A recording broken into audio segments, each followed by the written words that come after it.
how to buy any cryptocurrency on bitcoin.com wallet.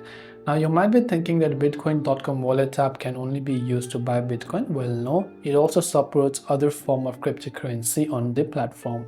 So to be able to buy them, you can just select bitcoin.com wallet app, open it up and respectively log into your account. Once done, you can go to this markets tab that you can find right there. And here you can search for any of the other cryptocurrency other than Bitcoin. So by the way, if you want to buy Bitcoin, you can just follow the same steps. In this case, let's say I want to buy Ethereum. I will select Ethereum here. Now here I'll be able to see the growth and all the data of Ethereum. Then I can tap on the buy ETH, which is the abbreviation for Ethereum. And when I've done that, on the next particular page, I can enter the dollars worth of Ethereum I want to buy. So let's say I want to buy $2,500 worth of Ethereum. I will get 1.2761 Ethereum.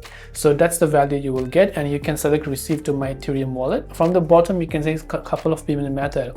So it's about Visa card, MasterCard, PayPal, and also Google Pay. Then once you tap on continue, you'll be connected to a MoonPay, which is another network provider. And once you've done that, it will be able to process the payment method, and you have successfully purchased that required cryptocurrency. So this way you can purchase any other crypto aside from Bitcoin on the bitcoin.com app. If you have any questions, feel free to leave them down. Thank you for watching and see you in the next video.